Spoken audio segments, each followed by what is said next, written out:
Boa noite, queridos amigos. Nossa boa noite também aos amigos que nos acompanham de casa através da nossa rede social. Sejam todos bem-vindos à Casa de Francisco de Assis. Nós vamos iniciar a nossa atividade de exposição doutrinária desta noite com a prece. Pai de amor, bondade, te agradecemos imensamente a oportunidade de aqui estarmos nesta noite, buscando nos ensinamentos do Evangelho as diretrizes para a nossa vida. E com esta finalidade, bom Deus, nós pedimos que aqueles teus mensageiros, os bons espíritos, possam nos inspirar esses pensamentos equilibrados, esta motivação na busca pela nossa própria espiritualidade e, enfim, as virtudes que Jesus sempre nos ensinou como roteiro para a nossa própria felicidade. Sendo assim, em nome de Deus, nós iniciamos a atividade desta noite. Bom, amigos, hoje a nossa proposta não é falar explicitamente sobre uma página do Evangelho, apesar de nos basearmos nele próprio para montar a exposição desta noite, que tem como tema a caridade, que é a virtude por excelência. Então nós vamos buscar iniciar a nossa reflexão com a questão número 886 do Livro dos Espíritos, que todos conhecem. Acho que não, né? Bom, essa questão diz assim: qual é o verdadeiro sentido da caridade, tal qual Jesus a entendia? Como será que Jesus percebia a caridade? Porque a caridade, nos conceitos espiritistas, é este amor em ação, né? Esse amor colocado em prática. Então, qual é, para Jesus, esta expressão de caridade? E os espíritos vão trazer uma sentença que a gente conhece em Espiritismo como BIP. Tá? Para a gente lembrar sempre da resposta dessa pergunta 886, a gente lembra do BIP, B-I-P, que é benevolência para com todos, indulgência para com as imperfeições dos outros e perdão das ofensas. Benevolência, indulgência e perdão. Então, para Jesus, a caridade era explicitamente isso: benevolência, indulgência e perdão. Vejam que em nenhum momento Jesus coloca esta caridade, ou a percepção que os espíritos colocam da ideia que Jesus tinha sobre esse tema, como algo material, mas sim como alguns movimentos que vão ao encontro do outro. Porque a própria proposta de Jesus é uma proposta de amor ao próximo. Então, quando ele fala benevolência para com todos, ele está nos dizendo que devemos ser bons, devemos praticar o bem, devemos estar atentos às formas como nós podemos beneficiar os outros. E aqui há uma pequena chave nessa sentença, que diz que isso deve ser empregado para com todos. Os espíritos não dizem benevolência para com fulano, benevolência para com Beltrano, benevolência para com aqueles que pensam igual a mim, benevolência para aqueles que são da minha tribo, do meu partido, das minhas ideias. Então, é benevolência para com todos. Então, esse sentimento de ser bom, de ajudar o próximo, tem que atingir a todas as pessoas indistintamente. Daí, a segunda proposta é da indulgência, desse sentimento de compreensão, de entendimento para com as imperfeições dos outros. E aqui vai um exercício que é muito interessante, porque normalmente nós cobramos dos outros a perfeição que nós ainda não temos. Ah, porque fulano é assim, porque ele é assado, porque ela fez desse jeito. Mas esquecemos que dentro de nós ainda surge a imperfeição, o vício moral de forma exuberante. Então, a proposta é de que nós entendamos que o outro é tão imperfeito quanto nós mesmos.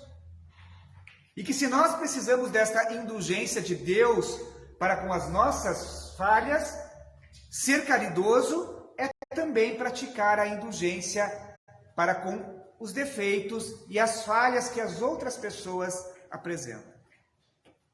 Compreendendo, afinal de contas, que todos estamos a caminho. Ninguém aqui chegou ao fim, chegou ao estágio de espírito puro. Todos nós estamos caminhando juntos. Vivemos ainda num planetinha um tanto quanto conturbado, um tanto quanto atrasado. E é necessário que, dentro desta compreensão, nós saibamos que as outras pessoas também têm o seu quinhão de dores, de defeitos, de imperfeições. E cabe-nos, principalmente como espíritas, como cristãos que somos, o respeito, a indulgência para com essas falhas das outras pessoas.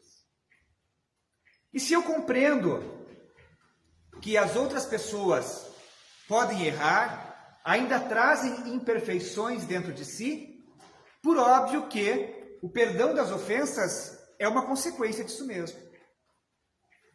Perdoar é realmente colocar a expressão máxima de caridade em ação. Porque dar uma esmola, ajudar em alguma questão material, até mesmo, de certa forma, realizar uma caridade moral através de um sorriso, através de um gesto benevolente, não é tão difícil.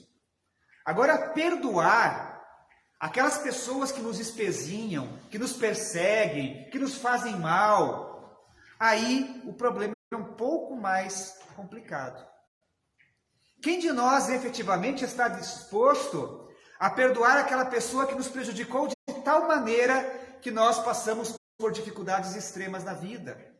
Ou que traiu a nossa confiança? Ou que foi maledicente para conosco, nos caluniou? Quem de nós efetivamente pratica o perdão? Então a proposta de Jesus é muito clara, que nós devemos perdoar infinitamente. Na linguagem simbólica, 70 vezes, 7 vezes. Ou seja, enquanto houver o que perdoar, nós devemos perdoar. Aqui, colocando do ponto de vista teórico, é muito fácil falar que nós devemos perdoar. Confesso que entendo que a prática do perdão é algo mais difícil. Porque quando alguém nos prejudica, quando alguém fala mal de nós, quando alguém publica alguma coisa na internet nos difamando, dá uma vontadezinha, né, de fazer algumas coisas como assim, encostar no pescoço da pessoa e apertar lentamente, né, com muito carinho e amor. Mas não é esse exercício que nós devemos ter na nossa vida. É compreender que aquela pessoa se equivocou. O deixar para lá é difícil, eu sei. Mas é um exercício que nós devemos empreender nesse próprio processo de crescimento espiritual. Então, o amor e a caridade são o complemento da lei de justiça, da lei de Deus que fala da justiça. Pois, quando nós amamos o próximo, nós fazemos para ele todo o bem que nos seja possível. Todo o bem que nós desejaríamos que nos fosse feito. E é aí que está o sentido das palavras do Cristo, quando nos diz que nós devemos nos amar uns aos outros como irmãos. Como irmãos. E aqui a gente pode até filosofar um pouquinho, né, imaginando que todos aqui somos filhos de Deus. Todos, em todo o universo por aí afora, com seus trilhões e trilhões de galáxias conhecidas. Aquele serzinho que está vivendo lá naquela galáxia mais distante, que nossos telescópios mais potentes captam, é um irmãozinho nosso. Filho do mesmo Pai, filho do mesmo Deus. E se somos todos irmãos, criados simples e ignorantes, mas perfectíveis, é por óbvio dever nosso amar indistintamente toda a humanidade, independente de qualquer questão exterior. Porque, em essência, todos somos espíritos e devemos este amor fraterno uns para com os outros. Então, levando em conta este amor que devemos ter uns pelos outros, podemos entender que a caridade não se restringe à esmola. Vai abranger todas as relações que nós temos com os nossos semelhantes. Sejam eles inferiores do ponto de vista social, do ponto de vista profissional, subordinados, quem sabe, a nós, em determinado momento da vida, ou aqueles que são nossos iguais, ou aqueles que, por conta das circunstâncias da vida, estão em condição superior à nossa do ponto de vista social, econômico, profissional, enfim. Amar a todas as pessoas. Amar a todas as pessoas. E vejam que a proposta do Espiritismo vai dizer que a caridade vai abranger todo o nosso relacionamento social. Todo ele. Então, amar o próximo é ser mais gentil, é ser mais amável, é ser mais indulgente, é ser mais paciente. Quando chega aquela pessoa que nos cansa com a sua fala excessiva, ter um pouquinho mais de amor e ouvir, entender, compreender. Quando aquele familiar difícil vem e visita a nossa casa, entender que é uma situação que nós devemos acolhê-lo com carinho, com amor, enfim. Todas as nossas relações como humanidade devem ser pautadas pela caridade, por este amor ao próximo. Jesus, então, nos apresenta uma revelação. Ele nos traz diversos ensinamentos que nos servem de guia para que a nossa existência aqui na Terra alcance os resultados para os quais ela foi programada. Porque, afinal de contas, sinto dizer, nós não estamos aqui na Terra a passeio. Nós não estamos aqui na Terra por brincadeira. Então, há um motivo para nós estarmos encarnados. E esse motivo, Deus, através da espiritualidade, espera que nós alcancemos. E Jesus, quando propõe o seu evangelho, a Boa Nova, ele nos dá esse roteiro que nos faculta a possibilidade de cumprir esse planejamento reencarnatório para essa existência. Então, quando nós começamos a pensar um ensinamento aqui, outro acolá dentro dos evangelhos, nós vamos ver que Jesus propõe que o amor cobre a multidão de pecados. Conhece essa frase?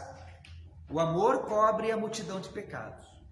Vejam que Jesus propõe que através do amor, não aqui o amor egoísta, o amor que mantém a posse, mas o amor realmente fraterno, o amor que é indulgente, o amor que é benevolente, o amor que perdoa. Este amor vai, de certa forma, nos trazer um reequilíbrio diante dos erros que nós cometemos, diante dos desvios que nós apresentamos perante a lei divina, porque pecados, entre aspas, são estes desvios. São esses caminhos errados que nós acabamos escolhendo na nossa vida. Então, este é o sentido de pecado aqui no Evangelho.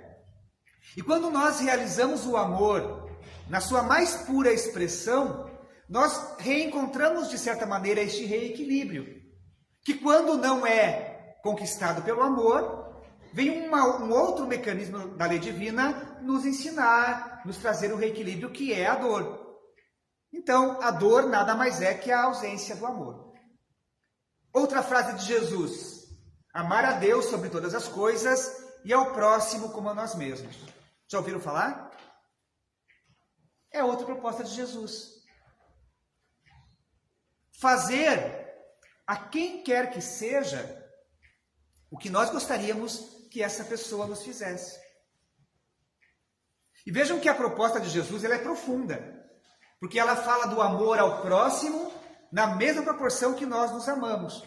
Então, para amar o próximo, por conseguinte, eu preciso me amar.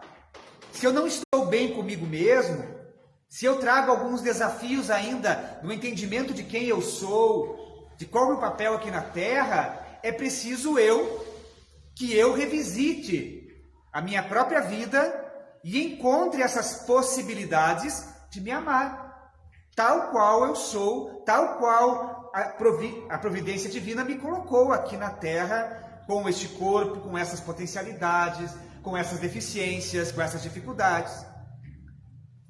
Compreendendo, novamente, que somos todos filhos de Deus, herdeiros do universo. Então não há como não nos amarmos. Porque se nós somos filhos do homem, do cara lá de cima, nós temos um grande valor. Nós somos muito especiais. E se somos tão especiais assim, é certo que devemos dedicar a todos nós este amor para que ele, em refletindo o nosso íntimo, possa amar as outras pessoas. É claro que quando nós falamos de amar a si próprio, não é aquela posição narcísica, né, de me achar a última bolacha do pacote, aquela posição orgulhosa. Mas é este sentimento de compreender quem eu sou, quais os meus limites, quais minhas potencialidades. Entender que o meu organismo é uma bênção divina, trazendo, é claro, pontos fortes e pontos fracos, mas adaptados especificamente às minhas necessidades evolutivas. Então, quando eu tomo consciência desta minha posição perante Deus como filho desta criação, eu vou me amar e vou poder amar o próximo. Outra proposta de Jesus: perdoai para que sejais perdoados. E aqui é um desafio, né? Porque normalmente quando a gente faz um erro, eu erro. Acredito que vocês de vez em quando também errem, penso eu. E eu erro muito.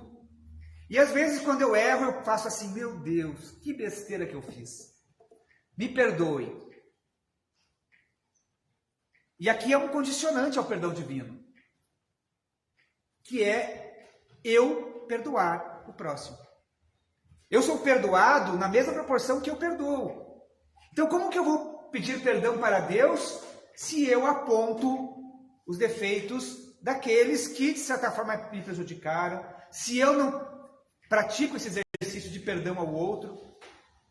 É óbvio que o mecanismo de perdão divino não vai me atingir se eu não tiver esse sentimento de reciprocidade que eu conquisto da forma como eu exerço o perdão para com o próximo. É uma lei matemática. Vamos pensar assim, que se eu preciso de um número de perdões divinos, 100, e eu pratico 30 perdões, eu estou em déficit. Ou seja, não sou merecedor deste perdão divino. É claro que aqui perdoar de Deus não é aquela história da carochinha que Deus vai dizer: meu filho, eu te perdoo. Não é uma coisa assim tão automática. O perdão divino é a possibilidade de nós conquistarmos o reequilíbrio. Ah, meu Deus, me perdoa? Perdoa, Edson, mas você precisa se reequilibrar. E o reequilíbrio passa pelo arrependimento, que é quando eu me conscientizo de que errei, pela expiação, ou seja, pelo processo de me reequilibrar perante a lei divina, sentindo na própria pele aquilo que eu fiz para o próximo, e pela reparação, ou seja, fazendo bem àqueles que eu fiz o mal. Então o perdão divino ele se expressa nessa tríade: arrependimento, expiação e reparação. Exceto, é claro, quando me tomo da consciência de que preciso exercitar o amor, e através do amor eu conquisto o reequilíbrio sem necessitar passar pelo esquema da dor. Amai os vossos inimigos. Outra frase de Jesus, que a gente faz de conta que nem ouve. Porque se amar aqueles que estão lá em casa já é difícil, imagina amar o inimigo. Mas é uma proposta de Jesus. E é claro que quando a gente fala de amar os inimigos, na questão 887, Kardec vai perguntar: Como que é esse negócio de amar os inimigos? Será que amar os inimigos não é contrário às nossas tendências naturais? Será que a inimizade não será um mecanismo de falta de simpatia entre os espíritos? Veja que Kardec era muito inteligente e ele se preocupa com isso. E os espíritos vão dizer assim, olha gente, é certo que vocês não podem dedicar a um inimigo aquele amor terno, apaixonado, venha cá meu bem, eu te amo, por mais que você tenha me prejudicado. Não é desta forma o amor aos inimigos, podemos respirar tranquilamente. Amar os inimigos é perdoar-lhes, num mecanismo de retribuir o mal com o bem. Se me fazem o mal, se me caluniam, por exemplo, eu não vou devolver a calúnia. E é assim que, se procedendo, que nós nos tornamos superiores a esses chamados inimigos, a essas pessoas que talvez tenham algum ponto contraditório conosco. Amar os inimigos é não ter sentimento de vingança. Ah, me prejudicou? Deixa para lá. O problema é dele, quem se endividou é ele, eu resgatei. Então, nesse sentido de compreender as imperfeições dos outros, que surgem como um mecanismo, talvez que tenha nos atingido, mas que, quando a pessoa realizou alguma coisa de mal, a responsabilidade é dela. Ou seja, eu perdoo ela, deixo que ela siga a sua vida, deixo que ela siga adiante e não fico tentando me vingar ou fico remoendo aquela situação de maneira aí infinita, pensando e repensando o que aconteceu. Então, isso que é amar os inimigos. Então, a gente vai ver que a proposta de Jesus no Evangelho, o tempo todo é a proposta do amor em ação, da caridade, de fazer o bem, de ser benevolente, de praticar a indulgência, de perdoar o próximo. Jesus só fala disso. Dá para resumir muito a moral do Cristo nisso que os Espíritos colocam: benevolência, indulgência, perdão. Então, nós podemos concluir que é fácil ser cristão. Será que é? Bom, a revelação espírita, ela vem confirmar aquilo que Jesus nos legou nos evangelhos. O espiritismo reafirma o amor que Jesus nos ensinou. E o Evangelho segundo o Espiritismo é esta obra magnífica que apresenta exatamente as questões morais, esta análise do ensinamento de Jesus, interpretado pela ótica espírita. E em uma das páginas do Evangelho, lá no capítulo 15, existe uma frase que se tornou praticamente um lema da doutrina espírita. Quando se diz assim, que não se pode amar a Deus sem praticar a caridade com o próximo. Todos os deveres do homem, portanto, se acham resumidos nesta frase: fora da caridade não há salvação. E aí a coisa fica um pouco complicada. Nós já entendemos o que é a caridade na proposta de Jesus. Falamos dela até aqui. E o Espiritismo, interpretando este ensinamento de caridade, ele nos faz a proposta: olha gente, se vocês querem ser salvos, é preciso praticar a caridade. Então, eu não receberei esta salvação, que eu já vou conceituar, se eu não for benevolente, trato todo mundo no chute, brigo com todo mundo, tenho desavença com todo mundo. Se eu não sou indulgente com as imperfeições alheias, se eu não compreendo que todo mundo aqui, todo mundo lá em casa, todo mundo lá no meu trabalho, tem imperfeições e eu devo respeitá-las, porque também sou imperfeito, e se eu não perdoo aquilo que me fizeram de mal. Se eu não praticar esses três conceitos, o BIP espírita, por conseguinte, a salvação me será negada. Entenderam o problema? O que é salvar-se dentro do conceito espiritista? Não é assim, vem cá, meu filho Edson, vai sentar à minha direita no dia do julgamento. Salvação não é isso. Para nós espíritas, o processo de salvação é um processo de conquista, de mérito, de busca, de crescimento íntimo. É o próprio processo evolutivo que se dá através da nossa própria educação moral. A educação moral que Kardec coloca lá quando ele fala da lei do trabalho, como a arte de formar caracteres, de formar hábitos. Então, em desenvolvendo esta educação moral, em propiciando o meu próprio processo evolutivo, eu estarei salvo. Porque a salvação é uma conquista evolucionista. Quando chegar, na verdade eu posso me salvar todos os dias. Se hoje eu estou melhor do que ontem, do ponto de vista espiritual, eu posso dizer que a minha salvação avançou um degrau, que culminará um dia quando formos espíritos puros. Está um pouquinho longe, confesso, mas um dia chegaremos lá. Então, esta salvação é um processo contínuo de aperfeiçoamento. Ou seja, quando nós dizemos fora da caridade não há salvação, podemos afirmar, fora da caridade não há evolução, não há crescimento espiritual, não há conquista de felicidade, não há avanço moral. Então, o mecanismo para que nós possamos avançar espiritualmente, ou seja, alcançar melhores posições espirituais, passa explicitamente pela caridade.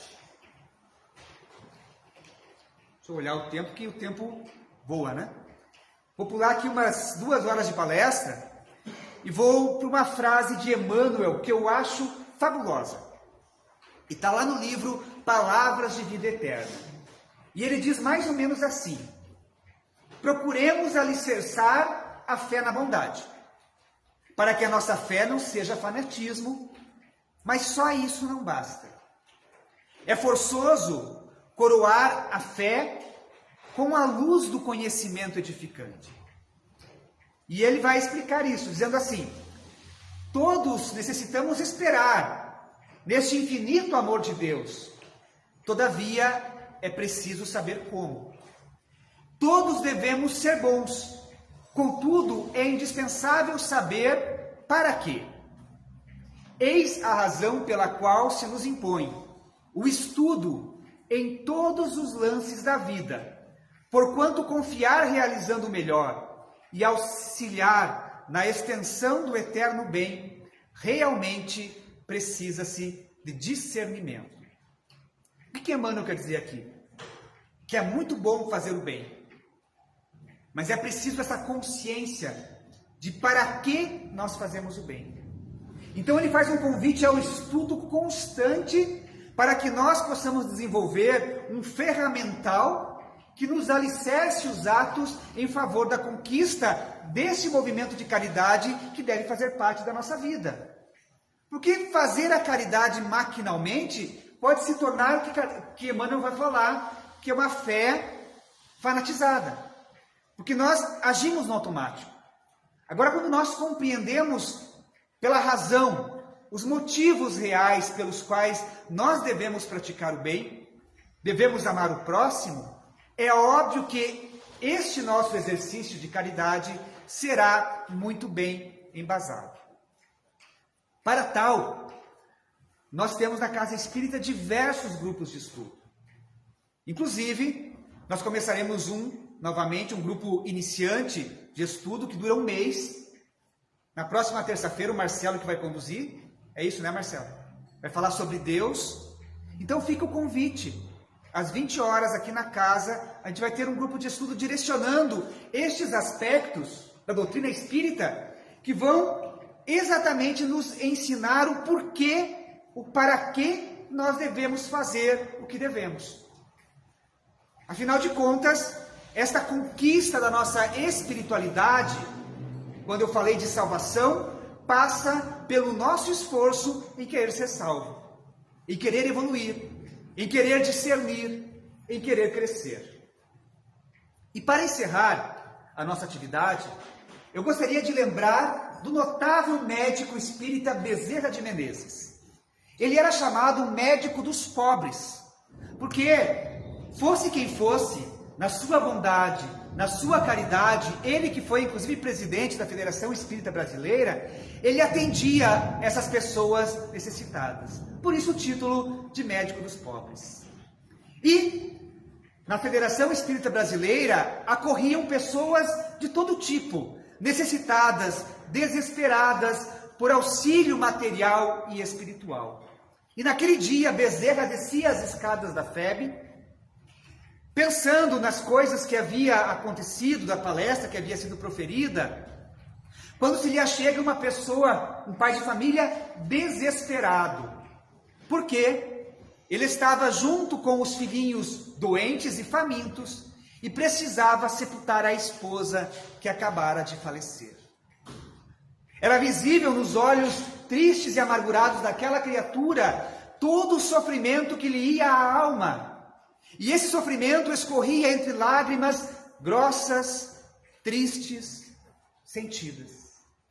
Bezerra, que era a caridade encarnada, contemplando aquele pai de família desesperado e suas crianças pedindo um pedaço de pão para saciar a fome que lhe devorava as entranhas, tem piedade deles e coloca as mãos no bolso, buscando algum recurso amoedado com o qual pudesse satisfazer a fome daquelas pobres crianças e dar um enterro digno àquela mãe que partira para a pátria espiritual. Não obstante, o desejo de fazer a caridade não encontrou em seus bolsos nem um centavo. Rogou a Jesus que lhe inspirasse uma forma de ajudar aquele senhor tão amargurado e tão sofrido. Quando olha para suas mãos que se colocaram numa súplica ao Criador e vê na mão o seu anel de formatura, seu anel de ouro que havia sido dado por conta da sua formatura como médico. E não tendo outro recurso, tira o anel, dá ao Senhor e diz: vai, vende este anel, enterra a tua esposa e com o restante do dinheiro compra comida para teus filhos. Vejam que o desprendimento, a caridade deste nobre espírito, neste caso retratado por Ramiro Gama, no livro Lindos Casos de Bezerra de Menezes, deve nos inspirar sempre para que nós possamos dar daquilo que efetivamente temos para aqueles que nos buscam. Não apenas a moeda que vai no bolso, não apenas o anel que representa a fortuna, mas o carinho, o amor, o abraço, o sentimento que virá ao encontro do sofrimento e das necessidades daqueles que nos procuram. Isto é ser caridoso. Isto é praticar a caridade como nos ensinou Jesus. E que esse mesmo Jesus nos ampare sempre e nos dê esta oportunidade de exercitarmos o amor em todos os lances da nossa vida. Agradeço de coração a presença e a atenção de todos os amigos que estão pela internet nos acompanhando.